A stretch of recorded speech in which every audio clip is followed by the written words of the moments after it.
주님의 평화를 빕니다. 오늘 말씀의 제목은 하나님 나라의 삶입니다. 하나님 나라의 삶. 말씀은 마가복음에 있는 말씀, 마가복음 12장 28절에서 34절까지의 말씀입니다. 마태복음에도 이 말씀이 있고 누가복음에도 이 말씀이 있는데, 율법학자들이 예수님에게 왔습니다. 왜 왔나 하면 바로 얼마 전에 사두개파 사람들이 부활 논쟁을 예수님과 하다가 아주 박살이 난 그런 이야기를 듣고, 소문을 듣고 온 바리새파 사람들이 다 모였습니다. 모여서 야, 사두개파 사람들이 예수님께 당했대, 논쟁에서 졌대, 이렇게 해서 회의를 했어요. 회의를 해서 야, 어떻게든지 좀 빌미를 잡아봐야 되겠다. 그래가지고 전체 바리새파 사람들이 모여서 회의를 해서 질문을 하나 만들어 왔어요. 그 질문이 어떤 질문인가 하면 율법에서 제일 큰 계명이 뭐냐? 이런 질문을 만든 거예요. 그래서 와서 예수님께 질문을 던집니다. 선생님, 율법에서 제일 큰 계명이 뭡니까? 이게 보통 질문 아닌 거 알죠? 보통 질문 아니에요. 만약에 이게 제일 큰 계명이야 이렇게 얘기하면 그럼 다른 계명들은 쓸데없는 게 되잖아요. 순위가 매겨질 거 아니에요? 1순위, 2순위, 3순위 쭉. 그래서 그 말씀은 아주 중요하고 다른 말씀은 중요하지 않다는 이야기입니까? 이렇게 다시 질문을 하려고 그랬던 거예요.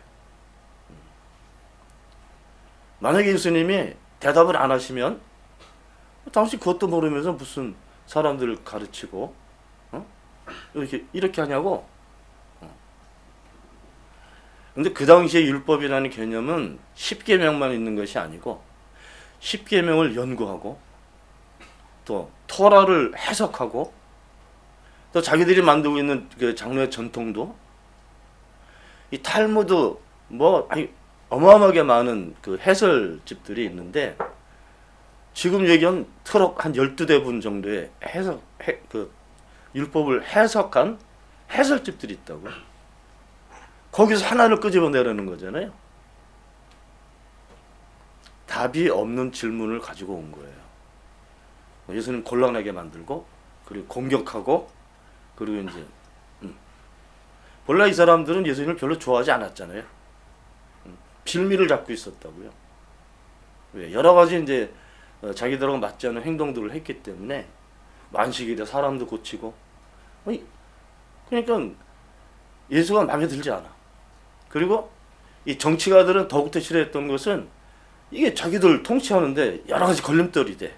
예수님이 하시는 말씀이나 또 굉장히 많은 사람들이 예수님을 따라다니고 있는 모습이나 반란이 일어날 것 같은 그런 두려움과 또 예수님을 적대시하는 그런 풍토가 교회나 정치권에 다 있었다고요. 어떻게든지 예수님 빌미를 잡아서 재판에 넘기려고. 요즘 우리 상황하고 비슷하지, 그죠? 죄 없는 사람을 그 상태로 찾아와서 질문을 한 겁니다. 거기에 대해 예수님의 대답, 두 가지로 대답이 나왔죠. 근데 이것은 그냥 가볍게 읽으면 첫 번째는 하나님 사랑, 두 번째는 이웃 사랑, 요렇게만 기억할 거란 말이에요. 그러니까 성경을 정확하게 읽어야 돼. 첫 번째는 이렇게 말씀하셨어요. 마가복음 12장 30절에 보면 첫째는 내 마음을 다하고 또 내 목숨을 다하고 내 뜻을 다하고 내 힘을 다해서 뭐 하라고요? 주 너의 하나님을 사랑해라. 근데 그냥 하나님 열심히 섬기고 순종하고 사랑하고 살아, 이런 말씀이 아니고 그 전에 형용사가 더 중요해요. 보사. 내 마음을 다하고 네 목숨을 다하고 내 뜻을 다하고 내 힘을 다해서.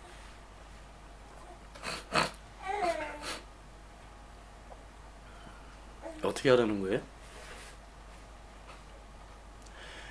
내 마음이 나눠져 있으면 하나님을 사랑할 수 없다는 얘기죠. 목숨을 다한다는 뜻은 모든 것을 거는 거야. 모든 것을. 뜻.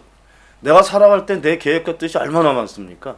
근데 그 모든 뜻을 하나님한테 포커제나 하라는 거야.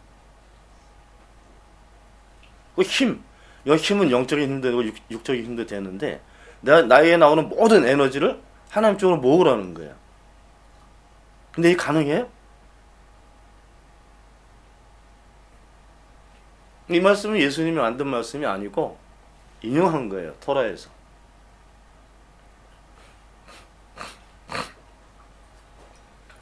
그렇게 할 수 있어요? 두 번째 계명. 하나 더 만드셨다고. 내 이웃을 내 몸처럼 사랑해라. 그냥 형제 사랑하고 이웃들 사랑하고 살아. 이렇게 말씀하신 게 아니에요. 내 이웃을 네가 너 생각하는 것처럼 생각해라. 그러니까 이 원리, 이 계명의 말씀이 깨졌기 때문에 불평등이 생기고 계급이 생기고 그런 게 생긴 거죠. 사실은. 나처럼 내 옆에 있는 형제나 이웃을 생각한다 그러면 그 사람한테 나쁜 짓 못하겠지, 그죠? 기본적으로. 그런데 그 사람을 속이겠어요? 그 사람한테 사기를 치겠어요? 그 사람은 그냥 이유도 없이 죽이겠어요? 그런 거 못한다니까요. 그 말씀을 듣고 거기 같이 따라왔던 율법학자가 이렇게 예수님에게 대답을 합니다. 선생님 말씀이 옳습니다. 하나님은 한 분이시고 우리가 그 하나님을 사랑해야 됩니다. 그런데 이 율법학자가 붙인 표현은 달라요. 보시면 33절 마음을 다하고 지혜를 다하고 힘을 다하여. 예수님께서 하신 말씀은 다르죠. 그죠? 예수님은 네 마음을 다하고 목숨을 다하고 네 뜻을 다하고 네 힘을 다해라. 근데 여기에 목숨이 빠졌어. 그리고 뜻도 빠졌어. 그리고 목숨하고 뜻 사이에 지혜라는 게 들어갔어요. 이건 뭐예요? 그 당시에 자기들이 배운 전통 관습이에요. 자기들이 유대인들이 어렸을 때부터 배우니까 어렸을 때부터 배우고 훈련돼서 형성되어 있는 신앙의 모습하고 그걸 지혜라고 보고 있고 그 지혜로 하나님을 섬긴다 이렇게 대답한 겁니다. 예수님께서 이 관습과 전통에 대해서 나무라시는 그런 말씀을 하신 적이 있어요. 그것도 토라에 있는 말씀인데 너희들은 너희들의 전통과 관습을 가지고 사람들을 가리키고 끌고 있기 때문에 나를 잊어버렸다. 나를 헛되이 예배한다.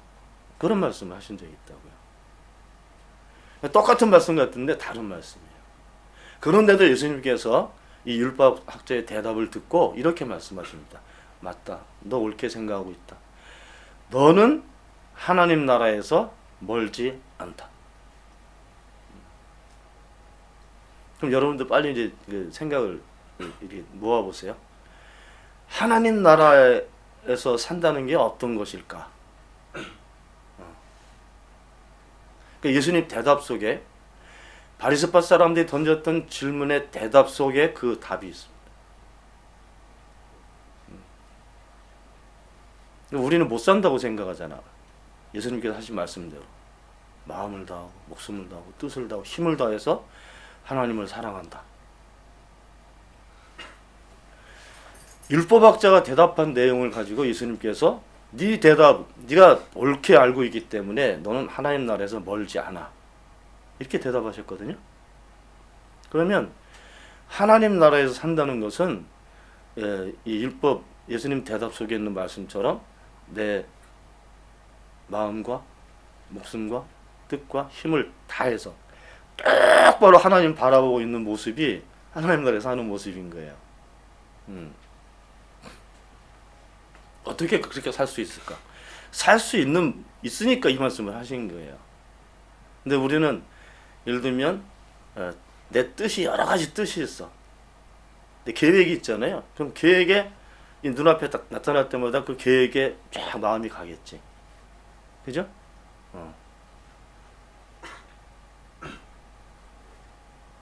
이 뜻이 많을수록 마음이 여러 가지로 갈리겠죠. 상황이. 그렇죠? 여러 가지 복잡한 일을 하게 되면 힘이 분산되겠지. 이것도 해야 되고 저것도 해야 되고 이렇게 하면 내 힘이 분산되겠죠. 목숨 하나밖에 없으니까 어디 던질 수는 없어. 그렇지만 목숨까지도 다 이렇게 하는 표현은 강조한 거예요. 그렇게 해야 된다. 제일 중요한 것은 하나님의 뜻이, 계획이 무엇이고 어디에 있는지를 알고 사는 거죠. 제가 며칠 전에 야단받은 말씀, 좀처럼 야단 안 하시는데 야단하셨다고.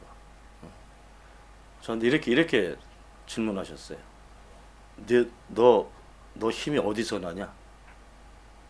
이 목사, 너 힘이 어디서 나냐? 네가 무엇을 알고 사냐? 한번 읽어드릴까봐. 좀 길긴 한데.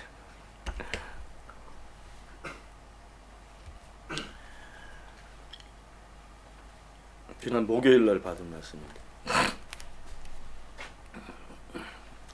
유 목사, 내가 너에게 할 말이 있다. 너의 생각을 삶의 힘이 어디에 있느냐? 내가 살아온 삶의 힘이 어디에 있느냐? 내 힘이 어디에서 나오냐? 내가 지금까지 살아오면서 내가 내 힘으로 살아왔냐? 너의 힘은 무엇이냐?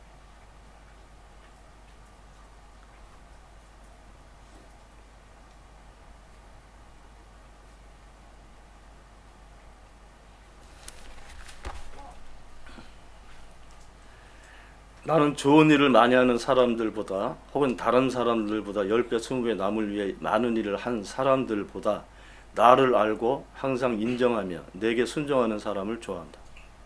사람의 인생이 허무하다. 고생해서 얻은 것이 결국은 손가락질 받는 것, 무시당하고 모욕당하는 것, 좋은 일을 많이 했다고 해서 똑같이 좋은 것으로 되받지 못한다. 세상은 제각각이며 마귀들이 장난질에 놀아나고 거짓된 것으로 가득 차 있다. 사람이 세상에서 기대할 만한 일은 없다. 그러나 그런 세상에서 사람들은 살아야 한다. 마귀의 영과 성령을 구별할 줄 알아야 하며 하나님의 계획과 뜻 안에 살아야 하며 하나님은 두려운 줄 알아야 한다. 내가 나의 능력을 받았지, 오래전에. 그 능력은 언제 어느 때고 드러나게 되어 있다. 내가 내 입으로 설명하지 않아도 그 능력은 드러나며 알아보는 사람은 알아보고 하나님을 찬양한다.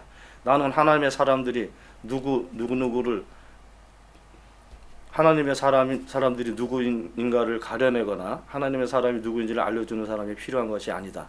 하나님이 어떤 분인지, 지금 어디 계시는지, 여기 계시는지 아닌지를 알려줄 사람이 필요하다. 내 능력은 그냥 드러나는 것이지 말로 설명하여 깨닫게 할 수 있는 것이 아니다. 내가 나의 능력을 믿느냐? 내가 행하고자 하는 일, 사람을 살리는 일이 무엇인지 짐작할 수 있겠어? 내가 무엇을 하려고 하는지 내가 관심이 있느냐? 이런 질문 처음 받았어요. 내가 언제부터 내 힘으로 살아왔으며 내 생각과 내 판단에 어떻게 자신할 수 있냐? 사람이 깨어있는 것은 의지로 되는 것이 아니며 자신감이나 열정으로 되는 것이 아니다. 기도를 옳게 끊임없이 하고자 한다면 하나님의 말씀을 먼저 듣고 순종하여라. 이런 기억에서의 너의 하나님은 대단한 분이셨고 이전에는 모든 것이 오르셨고 나를 살리신 분, 감사가 넘쳐서 생각만 해도 눈물이 나는 그런 존재였으나 지금 살아계신 하나님은 네가 인정하고 싶지 않느냐? 네가 할 일은 네가 나와 하나가 되는 것, 지금 살아계신 하나님을 매 순간 항상 알고 사는 것, 그리고 그것만을 전하며 살면 된다. 너는 많은 젊은 목사들 앞에서도 서게 될 것이고 내가 많은 지도자들 앞에 서서 외쳐야 할 것이다. 하나님은, 너희가 믿는다고 하는 하나님은 지금 살아계시다 라고. 내가 마귀 역사에 휘둘며 살겠냐? 내가 하는 일을 기억 못하며 살 것이냐? 내가 누구의 힘으로 살고 있냐? 너의 힘이 어디에서 오느냐? 내가 다시 보여주는 것은 이것이다. 그리고 보이신 말씀이 오늘 10절 18편 1절, 나의 힘이신 주님, 내가 주님을 사랑합니다. 그러나 이 목사, 내가 너에게 다시 묻는다. 너의 힘이 무엇이냐? 네 몸의 근육이냐? 네 손가락의 정확성이냐? 뭐든지 다 할 수 있었던 네 몸의 힘이냐? 아니면 네 정신력이냐? 나는 정신력이 매우 약한 사람도 들어서 사용한다. 나는 사람이 무엇인지 모르고, 사람으로서 도리가 무엇인지도 모르고, 사람의 예의가 무엇인지도 모르고, 구제불능인 사람도 내가 원하면 내가 사용한다. 너의 기준은 무엇이냐? 무엇이 사람다운 것이며, 무엇이 도리이며, 무엇이 좋은 것이고 나쁜 것이냐? 너에게 정말 중요한 것이 무엇이냐? 혹시 사람이 중요하다고 생각하냐? 사람이 중요해서 좋은 사람을 잘 살아야 하고 잘 죽어야 한다고 생각하느냐? 사람이 중요하다고 생각해야 할 것은 나 주 하나님이 해야 할 생각이다. 너에게 중요한 것은 사람이 아니다. 하나님이다. 내가 사람을 위해 대부분의 시간과 네가 사람을 위해 대부분의 시간과 노력을 다 투자해 살아 하는 것이 아니고, 하나님의 뜻을 좋아해야 하며 하나님과의 관계를 즐거워해야 하며 하나님께 순종하며 살아야 한다. 내가 교회라고 하는 것은 남을 나보다 더 귀하게 대하는 공동체에 말하는 것이 아니다. 하나님과의 관계가 돈독한 사람들이 모여서 말씀과 기도에 힘쓰고 기쁘게 하나님을 찬양하는 모습이 내가 좋아하는 교회의 모습이다.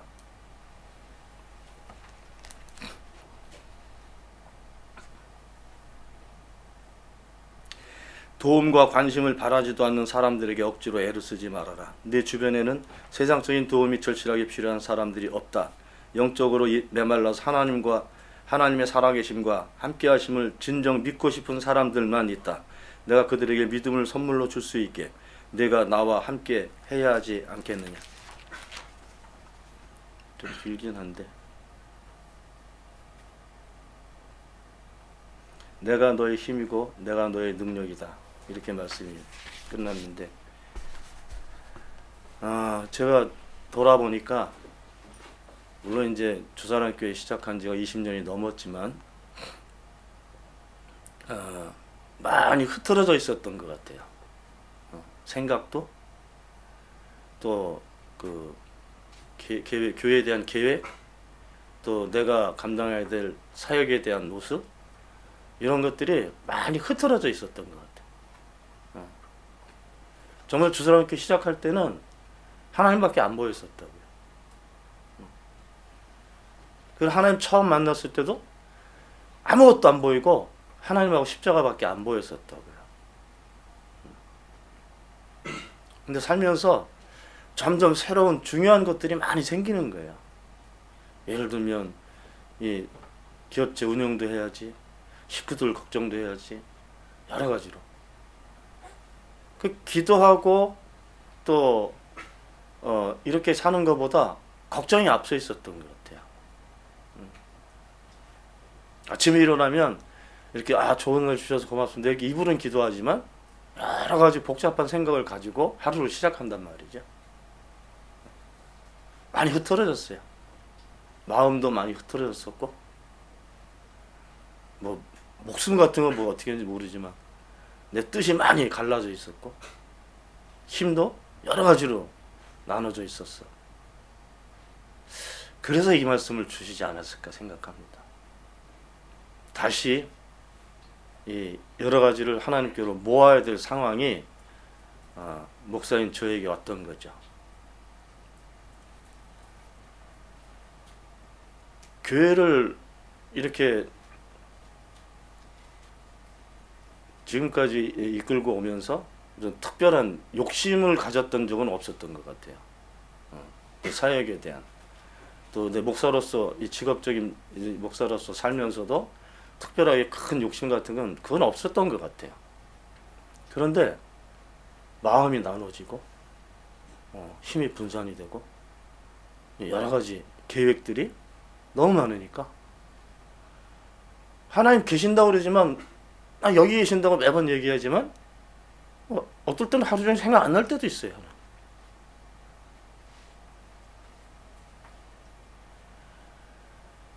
이렇게 살면 안 된다는 것을 말씀하신 것 같아요. 이건 아주 율법적으로 전부 다 하나님께 드려라 이런 표현이라기보다 자꾸 분산되는 마음과 계획과 또 이런 것들이 결국은 하나님을 점점 잊게 만드는 그런 것이 아닌가. 저는 그렇게 생각합니다. 죽음은 하나님 없이 사는 거예요. 저한테 하나님 있어요. 근데 하나님보다 더 중요한 것이 생기면 안 된다는 거죠. 타협해도 안 되고 항상 1순위에 놓고 살아야 되는데 그 모습이 좀 흔들리지 않았나 그렇게 생각을 합니다. 그래서 질책으로 들었어요.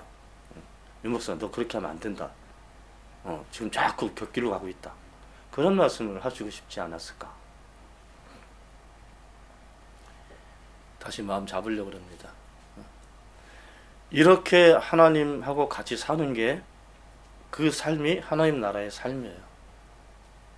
여기서 살아도 몸으로 살아도 그렇게 하나님과 정말 가깝게 살고 있는 모습이 하나님 나라에서 사는 모습이에요. 그거 알고 사는 사람들 그렇게 많지 않습니다.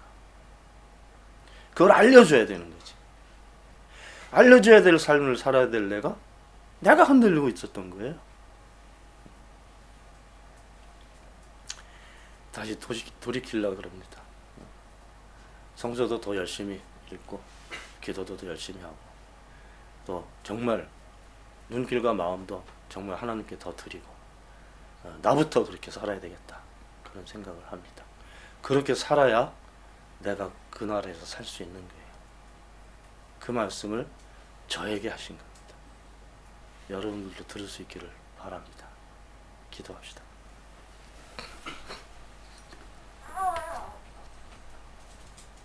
주님은 나의 힘이시고 반석입니다. 제가 주님을 사랑합니다. 이 마음이 변치 않도록 하나님 잘 붙들어 주시기를 바랍니다. 우리 주사랑교회도 그 고백을 주님께 드리며 주님 잘 바라보고 살아가게 이끌어 주시기를 바랍니다. 우리 주 예수 그리스도 이름으로 기도합니다. 아멘. 그리스도의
Thank you.